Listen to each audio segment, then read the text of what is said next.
That side, maybe I'll go this easier. way. Just in my hearing. Zia, thank you very much indeed. Right, we have a pretty extensive list of questions from the press, and the first up is Ben Wright from the BBC. Thank you very much, Mr. Farage. Your plans could mean sending thousands of asylum seekers back to countries where they might face imprisonment, torture, even death. Does that bother you at all? And what happens if countries refuse to take people back? Does it bother me? Of course it bothers me, but what really bothers me is what is happening on the streets of our country. What really bothers me is what is happening to British citizens. What really bothers me is, and you've seen this from the Bell Hotel onwards, the growing concern with justifiable evidence that women and girls are far less safe on the streets than they were before this began. So it's all about whose side are you on? Whose side are you on? Are you on the side of the British people or international treaties? Now, where countries, and I think Zia laid that out, that it's going to be a carrot and stick approach to it, but if we can't get deals with certain countries, then we think this country has considerably more muscle, diplomatic muscle, than perhaps those in Westminster currently recognise, then we will have to find other locations. And, you know, we're going to be talking to Albania, we'll talk to Rwanda, we will find solutions. Catherine Foster from GB News. Thank you, Catherine Foster, GB News.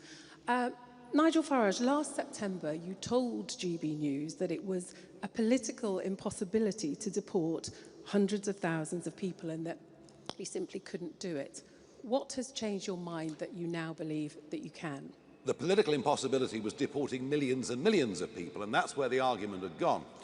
We had a situation, a political difficulty within Reform UK. This does happen to parties. They do have difficulties and problems. We had a problem that one of our MPs, who's no longer an MP, was talking about deporting entire communities, including people who've been born here. And frankly, we found that unacceptable. And so I just did not want, I think you can quote me for another interview, to get dragged down the route of mass deportations at that stage. We have sorted out that political internal difficulty that we had, and since that time, the work has been done on a credible plan so that we can deport hundreds of thousands of people over the 5 years of a Reform government. Thank you. Harry Horton, ITV.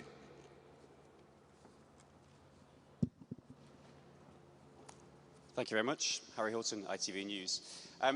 Nigel Farage, you've said that you can't be held responsible for everything that happens in the world. But if someone says that if you deport me, I'll be tortured, I'll face abuse, surely there is some responsibility on you to stop that from happening.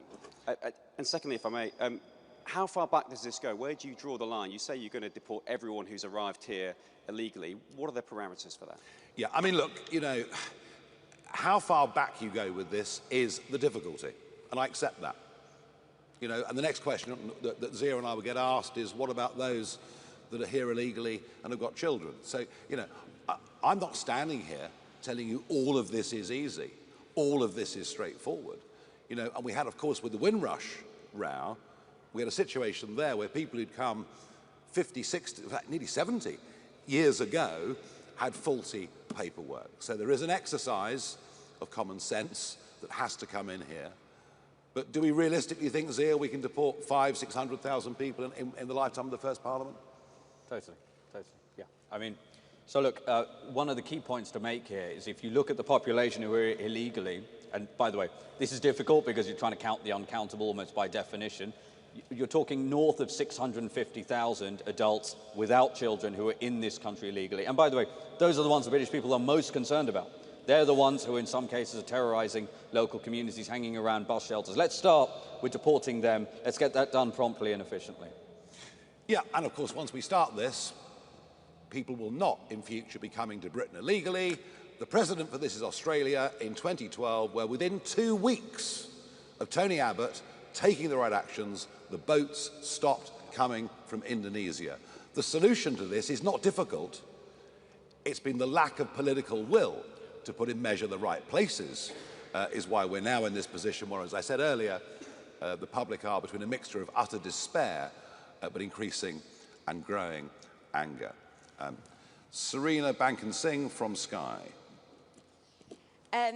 You've said that you're going to detain anyone who arrives via small boats. Will that apply to women and girls? And what about unaccompanied children? Will they remain in Britain while their parents are turfed out? And then you said you would leave the UN Torture Convention. Australia and the US haven't done this. Are you comfortable of the risk of people being killed or tortured if they're sent back to their country of origin? And will pulling out of these international treaties lose UK credibility on the international stage? Well, we're talking about disapplying for up to 5 years a variety of conventions that do need broader debate and certainly at a UN level need reform and change. As far as the ECHR is concerned, we're very much of the view that it's a body that they say is separate from the European Union, but you know, I could walk from my office in Strasbourg straight into the European Court of Human Rights. They're joined at the hip. I don't see any prospect, frankly, in the short term, of the ECHR being reformed. Now, you might argue that Germany, who now, of course, have a whole series of deportation flights set up, you might argue that Denmark, which now has a zero asylum policy, you might argue that, well, if those countries can do it, why can't we do it? But, of course, the problem has been our own judiciary. We have to remove the tools from our own judiciary for them to be a barrier to this process. And yes, women and children, everybody on arrival will be detained. And I've accepted already that how we deal with children is a much more complicated and difficult issue. But you know what? The people protesting outside the Bell Hotel and at 30 migrant hotels on Saturday around the country weren't doing it because of the few children coming. They were doing it because over 3/4 of those that come are young, undocumented males who come from cultures that are entirely different from ours, who are very unlikely to assimilate into our community, who pose a risk to women and girls, and some of them, I'm afraid, pose a risk to national security. So that's pretty clear, I think, what our priorities are. Paul McNamara, Channel 4. Hi, Mr. Farage. There is a realistic possibility that if you go forward with this, there might be a case where someone arrives in the UK by a small boat, you send them back to the country from which they came, and they will be tortured or killed because of a decision that you've made. How does that sit with you? Well, the alternative, of course, is to do nothing. I mean, that's the very clear alternative, is we just do nothing. We just allow this problem to magnify and grow. We head to a point where and I genuinely, I'm not, you know, I don't want this to happen. I want our proposals to be accepted so that we can prevent civil disorder from happening. But that is the direction this country is headed in. And we cannot be responsible for all the sins that take place around the world. It's just literally impossible. But we can recognise that the primary duty of a British government is to protect the integrity, the safety and security of its own people. And, you know, that's why we have to do this. I mean, Zia said in his speech that nothing short of these measures will work. And I think we all genuinely believe that. If we allow any loopholes to remain open with this, it isn't going to happen. You know, is this a perfect world? Are these things all that we want to do? Well, we shouldn't have been put in this position. Well, we've been put in this position by Conservative and Labour governments. We have to do something tough. We have to do something radical. And this is a plan that will work. Andy Bell, Channel 5 News. Thank you, Andy Bell, 5 News. So if you're able to implement your policy, do you accept that that means border force agents going into towns, looking for people who are here illegally, maybe who already have families, maybe who already have children? And you mentioned Windrush earlier and say, well, this is slightly complicated. There are going to be any number of people who, as far as they're concerned, have been living in this country legally for years, who will then be very, very worried about what your party has in store for them? Are you not concerned about the sort of message you're sending out with all of that? No, they won't have been living here legally, will they? They would have been living here illegally. So, for instance, the people caught up in the Windrush episode, the whole point was that their situation was not clear. So would they be covered? Windrush was a mess over paperwork. Yep, and I understand that. It's why I made mention of it earlier. Will Border Force be seeking out people who are here illegally, possibly many of them working in the criminal economy? Yes, it's what normal countries do all over the world. It's what normal countries do.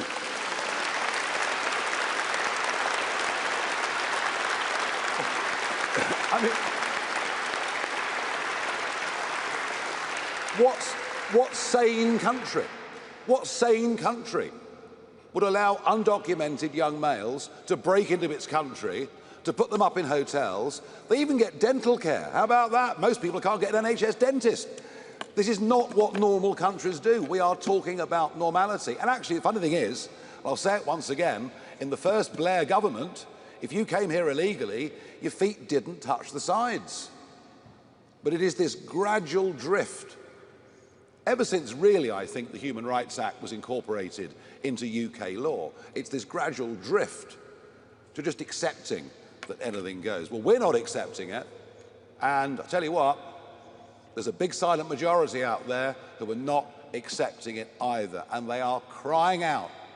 They are desperate to have some leadership that's got some courage. They're desperate for a political party that can put forward people who genuinely will put the needs of the British people first. That is what government is supposed to do. Thank you. Christopher McCowan from the Press Association. Thanks. Chris McKeon, PA. One of the countries you suggested sending people back to was Iran, a country which poses a national security risk to the UK and has attempted to kidnap and murder people in this country. What financial incentives are you suggesting you offer them to take deportees back? Can I be clear that no young man from Iran who arrives by boat should be walking the streets of our country? Under no circumstances.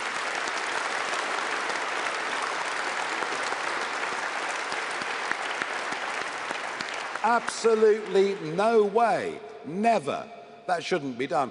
But actually, it's quite interesting that Germany now has this massive deportation flights going, including Iran, I think. Well, what we're seeing, one thing I just want to very quickly make about when we're talking about returning people to Afghanistan or returning people potentially to Iran, or I was asked earlier today, would you send young women, would you send women back to Afghanistan? Well, what about the fact that men from Afghanistan, because it's predominantly men from Afghanistan and Iran are streaming across the channel illegally on almost a daily basis. In fact, sometimes they say, would you send them back to, quote, woman-hating Afghanistan? Well, why are British women being subjected? Because it's not the women who are coming. In fact, most estimates put the total population of women and young girls from Afghanistan in this country legally at less than 2,000.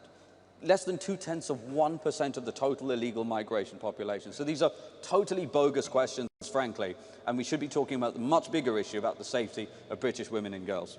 Yep. Okay.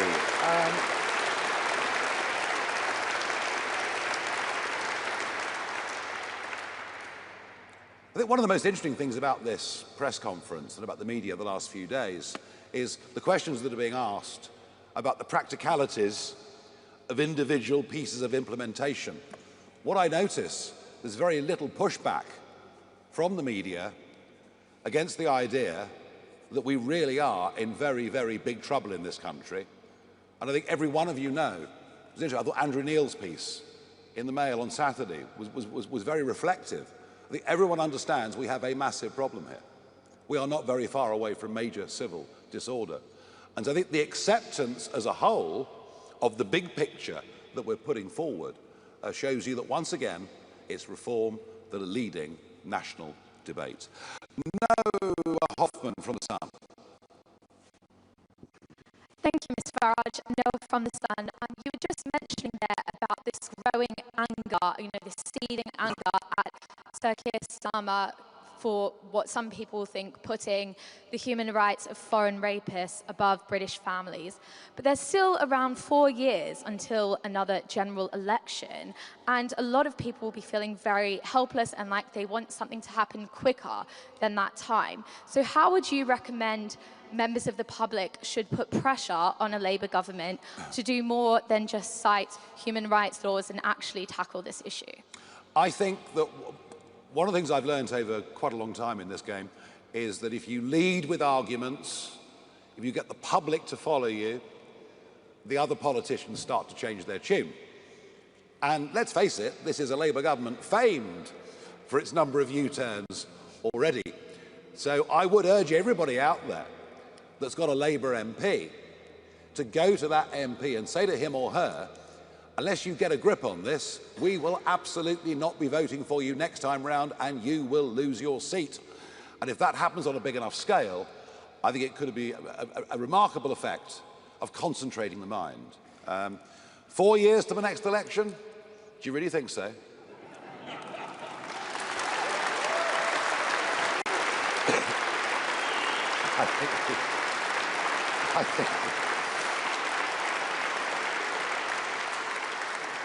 I think the 30-year bond market is giving us a somewhat different indication, particularly as we have a Chancellor of the Exchequer dubbed famously by my colleague Lee Anderson as Rachel from Accounts, who is clearly desperately out of her depth.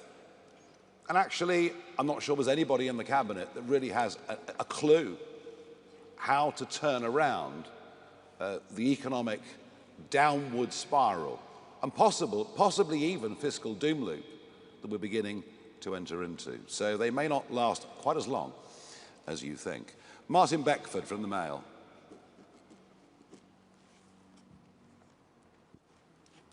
Thank you very much. Martin Beckford from the Daily Mail. We know that Afghans make up the largest proportion of small boat crossings, about 6,000 in the past year.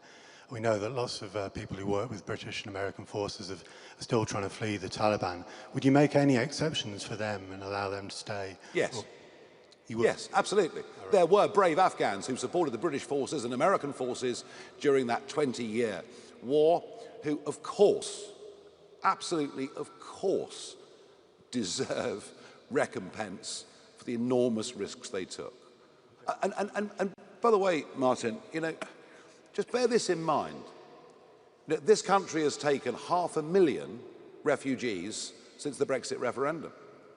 This country is not closed-minded to groups that genuinely face persecution, to groups that genuinely are refugees. We just don't believe, by any traditional definitions of a refugee, we just don't believe those people crossing the English Channel, or at least very few of them, tick that box. Carry on. Will you have a scheme continue some of the resettlement schemes? Yes, but of course, once again, the whole thing's been messed up beyond all belief. The list of a couple of thousand interpreters becomes a list of 100,000 people. The whole thing gets leaked. It's a complete and utter shambles.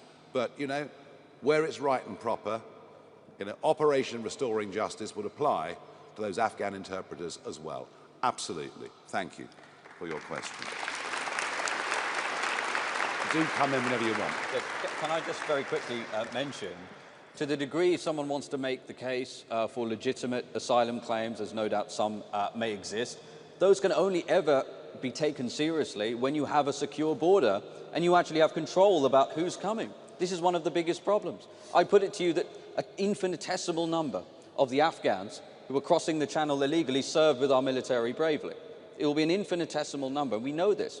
So again, this is a big part of what reform is going to do. If you don't have a border, you don't have a country. If you don't have a border, you don't have an immigration policy. We can talk about it all we want. Quite, absolutely, absolutely. Michael Knowles from the Daily Express. Thank you very much. Your operational plan speaks about a 6-month voluntary return window. Can you spell out why you're going to do that and why it precedes the large-scale raids? Well, because there's a nice way of doing this, and there's a very tough way of doing this. And if people think, crikey, you know, they're breathing down my neck, they're actually going to catch up with me and deport me, I might as well take the offer of £2,500 and a free, comfortable flight back to my home country. Difficult to assess, Difficult to assess just how successful that will or will not be. But if you think, this time next week, they're going to be knocking on my door, I suggest quite a few people might take that up. And I think that is part of our sort of carrot and stick approach to individuals illegally in Britain, but equally to other countries as well. Yeah. We will try to make it easy. And after all, the countries we're talking about, we're giving nearly all of them foreign aid anyway. So there are ways that we can offer them constructive deals to take back their people, or we can get tougher by applying diplomatic or economic pressure. Can I just add as well that it's also much cheaper, frankly. I know I might stick in the throat a little bit paying people who are coming illegally, but if you look at the Department of Homeland Security, we've looked a lot at what the Trump administration has done. The DHS have said, their voluntary program's about $1,000, $1,500 relative to $17,000 for an enforced deportation. And as Nigel said, one of the things that will happen immediately once we pass this legislation is UK Deportation Command will start issuing letters informing them, we know we're on to you, and if you don't take this voluntary program, you're gone forcibly in 6 months' time. Yeah. James Hill, Spectator. The risk of a British Bill of Rights is that it simply empowers those same activist judges that you've decried here today. Would it not be preferable instead to simply repeal the 1998 Human Rights Act, leave the ECHR and go back to the old system of legal governance?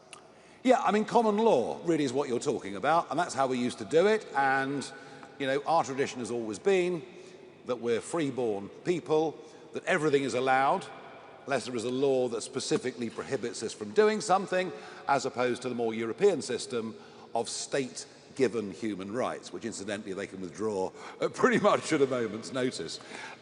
Look, we've used the Bill of Rights as a term because it is an historic term in British history, but it won't be full of European-style human rights. It'll be a reassertion of what the basic liberties are of people in this country. And let me assure you of one thing. It will include the right to free speech, which I'm afraid to say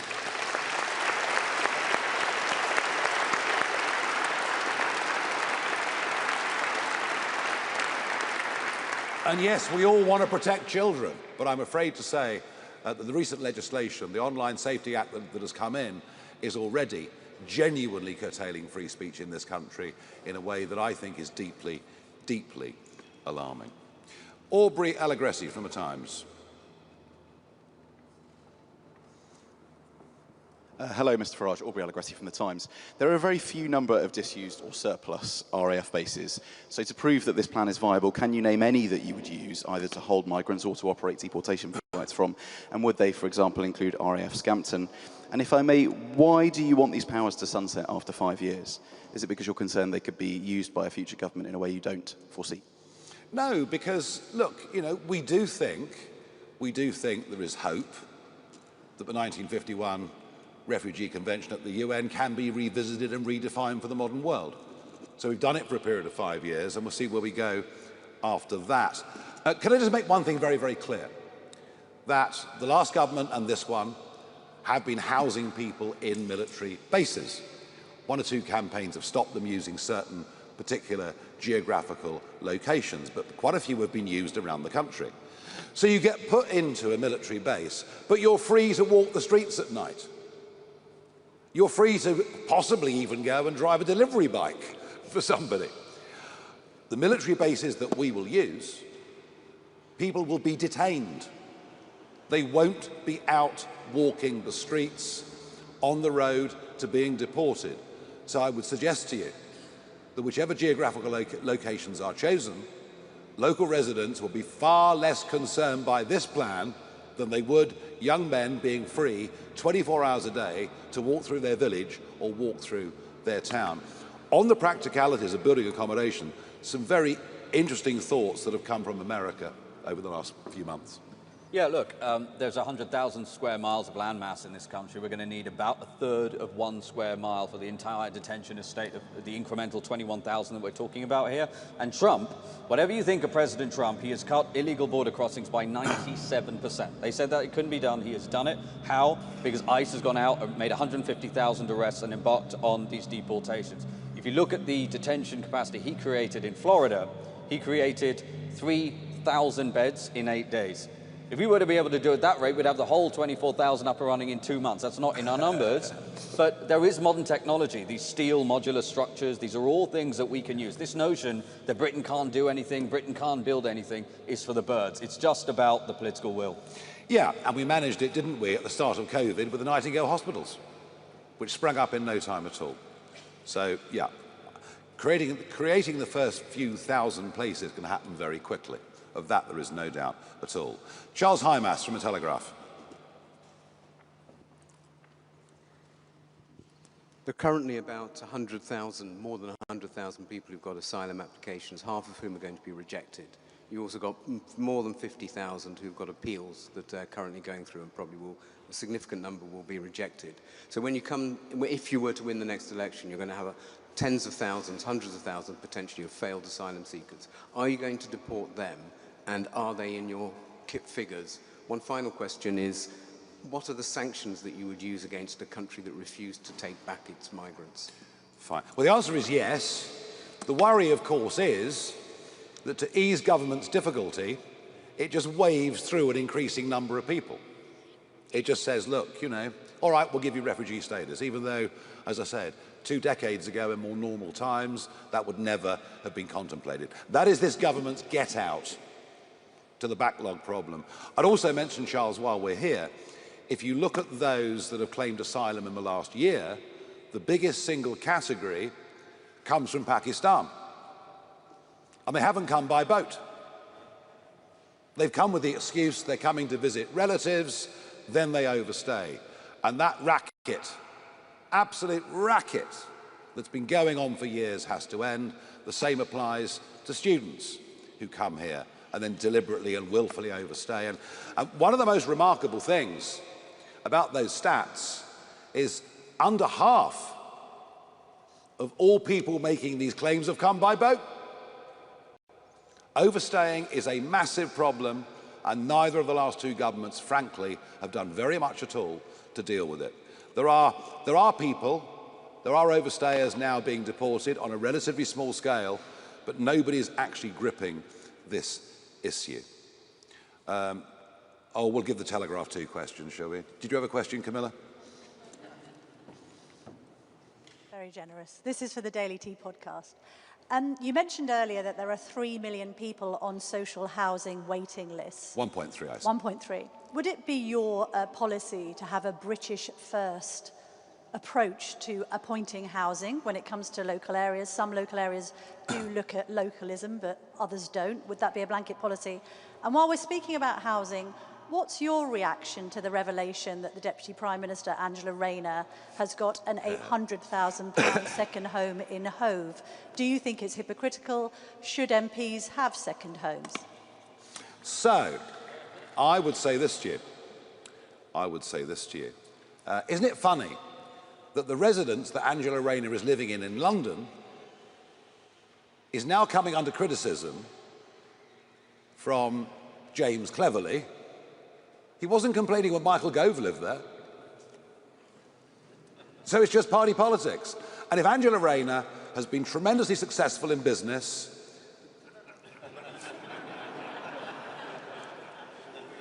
and managed to acquire a property portfolio and done it properly, well, jolly good luck to her. And this sort of whole sort of hair shirt approach, I mean, I think probably most of the press want politicians in sackcloth and ashes, would like us all to go vegan and give up drinking. Well, it's not happening here. That I can assure you. Do you want to answer the other bit or not? That was the other bit. We are opposed to two-tier justice within our country. We are opposed to two-tier policing within our country. We are opposed to two-tier sentencing. We've just seen Lucy Connolly coming out of prison as Ricky Jones walks free. And yes, I know the circumstances were different. But we are pro a two-tier approach from government when it's deciding who are the priorities for housing, for benefits, for any of these things. Is it British-born people, or is it people swanning in from all over the world? And we are pro British in this country having more rights than those that have recently come. Yes, yes, yes. And in time, you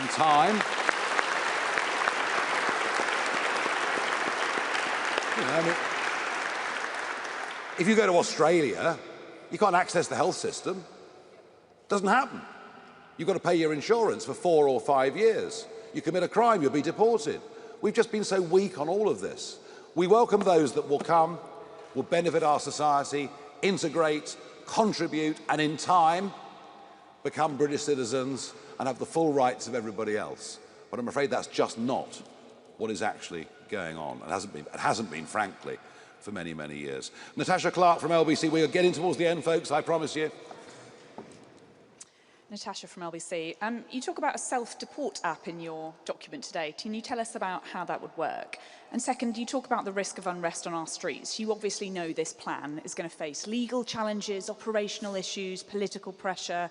Your opponents are going to absolutely throw the book at you to try and stop this. What is your message, firstly to them, and secondly to voters whose trust is absolutely on the floor over this issue? Prime Ministers have repeatedly failed to do enough about this and fix this very tricky problem. We've got years of promises. Why should the public trust you? Well, you're right. I mean, you know, every Prime Minister since David Cameron has said clearly, if you come to Britain illegally, you will be removed.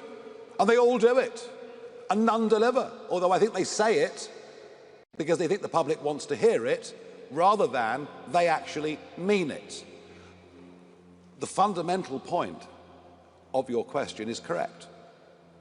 That the social contract that exists in this country between those that work and pay their taxes and those that govern them is at a very, very fragile moment. That trust in politics and trust in politicians, frankly, it's certainly never been lower in my lifetime, and I think you might have to go back a long way in history to find a parallel period. So the restoring of that trust is absolutely vital. A lot of people around the country who say they're going to vote reform believe that we're pretty much the last shot.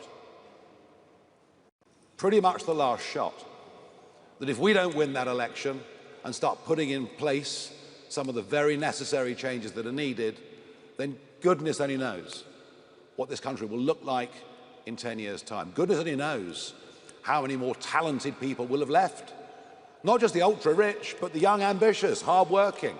So it is vital that we do this. All I can say to you is there's nobody on these issues of sovereignty, on these issues of national self-interest, on these issues of predicting what would happen in the future and it coming true. There is nobody more determined to do this than me.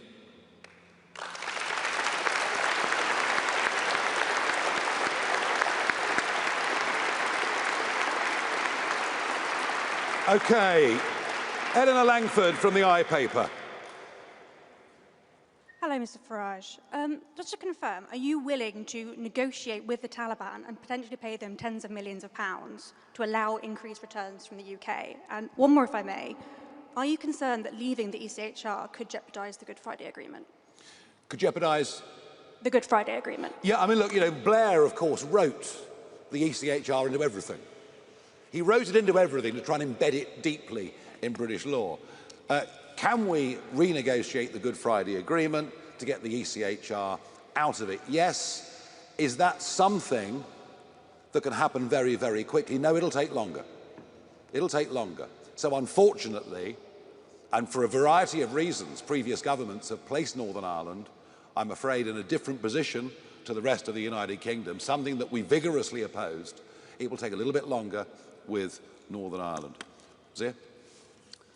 Yeah, so look, I just want to very quickly go back to the question about the app as well, because again, we want to emphasize that the goal is to get as many people to leave voluntarily, and what Deportation Command will make very clear, they will issue dates once they've tracked people down. This is the date that you will be arrested and you will be deported. Going back to the earlier point as well about what why should people believe Nigel when so many political leaders have stood in front of the British people and said we would do it? Well, one of the signs that this is going to work is how, number one, the human rights lawyers, the so-called human rights lawyers, are furious. That's a really good positive indicator that this plan will work, because these people, there's an industrial complex. I've seen this in courtrooms, an industrial complex of so-called human rights lawyers who defend the human rights of foreign citizens at the expense of British ones. And to James Heal's question earlier about the British Bill of Rights, I will tell you this: the draftsmen who put this legislation together have been under a very, very clear and strict instruction. When Nigel's the Prime Minister, there will not be a judge in the country that will be able to prevent a single plane from departing. And that is why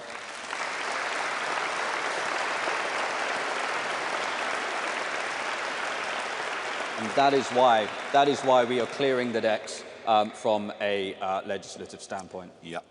Anna Gross, Financial Times.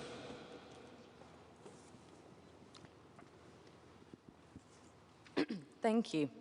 You said that we're facing a massive and unprecedented crisis of people coming over to the country to claim asylum. The numbers have gone up.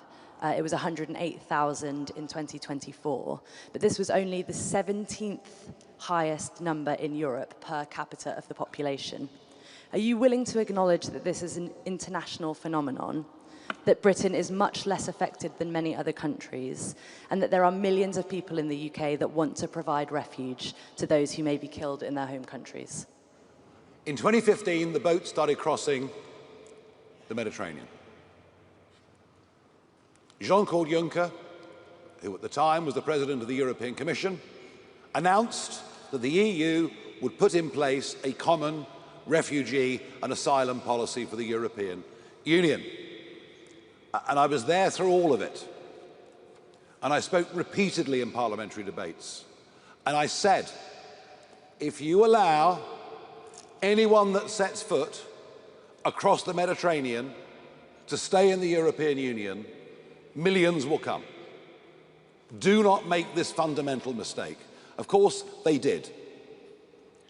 And one of the reasons for voting Brexit was to prevent that catastrophic mistake that was made by the European Union, compounded by Angela Merkel in the most astonishing and stupid way. One of the reasons for Brexit was to get ourselves away from that necessary obligation, in that a few years in a European country, they become European citizens, they could come to Britain. So I've been right about this from the very start, singularly, alone, right about this from the very start. If you make it easy for people to come, they will come. It's just as simple as that. And it is, to the deep regret of everybody, especially 17.4 million Brexit voters and many, many more, that despite the fact we've got back control of our lives, we've actually not bothered to use it properly. We should not be paying for the mistakes of the European Union. Esme Kenny from the Oxford Mail. Thank you. Esme Kenny, Oxford Mail. Yes. So we're not far away from Campsfield House, which is a detention centre which closed in 2018. The current government have said that they want to reopen and expand the site. What would a reform government do about Campsfield House, and how would it respond to the backlash that reopening the site has faced from local residents and the district council? Yeah, I mean, look, nobody wants a hotel near them. Nobody wants an HMO near them. No one wants a detention centre around them. Well, at the moment, they've got lots of them all over the country. And I'm not going to be drawn. I'm not going to be drawn. I'm aware of the problem, of course. I'm not going to be drawn on the specifics of any individual geographical location. Because if we were to do that and present it as a plan, what the government would probably do is sell off the site and turn it into a solar farm. So we're going to keep... It's true. It's absolutely true. Well, why not, I suppose, So no, we're not going to go into individual specific geographies. Certainly not at this stage. Okie dokie. Alexa from The Guardian.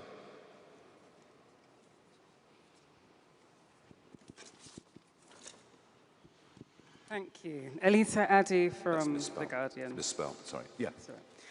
Your plan promises mass deportations at a cost of £10 billion over 5 years, yet the Centre for Migration Control, which is led by your former colleague Rupert Lowe, proposed a near identical plan at a cost of around £47.5 billion. So why do you believe you can deliver the same scale of deportations for less than a fifth of that price? Because Zia's really good at maths. Okay, right, now, the last question.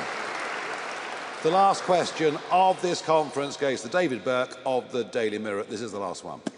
David, where are you? Thank you very much, Mr. Farage. Last year you said that Judeo-Christian values were at the root of everything in this country. You've previously called for a muscular defence of Christianity. We saw under the Tories, the Church of England bishops were probably among the most vocal critics of the Rwanda plan when it came to the Lords. It seems, frankly, ludicrous that they'd fall behind sending people to the Taliban, to Eritrea, to Iran and so forth. If you found yourself in a position where senior Christian leaders opposed the plans on moral grounds, are you prepared to say, I don't care, and do it anyway? And if so, isn't there a hypocrisy built into that? Well, look, I mean, you know, whoever the Christian leaders are at any given point in time, I think over the last decades, quite a few of them have been rather out of touch, perhaps with their own flock. Given the types of people appointed to be the Archbishop of Canterbury, that's probably the biggest understatement of the day. We believe that what we're offering is right and proper. And we believe for a political party that was founded around the slogan of family, community, country, that we are doing right by all of those things with these plans we put forward today. Somebody else asked me a moment ago about the pressures from the establishment that we'll face. Yes, of course there'll be pressures from the establishment. Of course there'll be condemnation from all sorts of parts of society. But no big, fundamental change that advances people's lives ever comes without a battle against the establishment, a battle against the existing interests, as Zia mentioned a moment ago, the human rights industry, etc. Some of this will be hard, but that's why we have to get a proper mandate for it at an election, and it's why I believe that as a result of what we're doing today, the general centre of gravity of this debate will move considerably between now and the next general election. And I think a lot of people who maybe now are criticised, I've noticed actually one or two commentators, you know, who would have been, even a handful of years ago, would have said really quite vicious things in their commentaries about these proposals, are now saying, well, you know what, actually, you know, I can't walk down the King's Road and wear jewellery anymore. You know, something fundamentally is going wrong. This feeling that we're living in broken Britain. And this is, of course, but one part of broken Britain, but it's the most visible part, and it's the part that is leading to the greatest anger in the country. Right, can I say thank you very much indeed, everybody? Well done.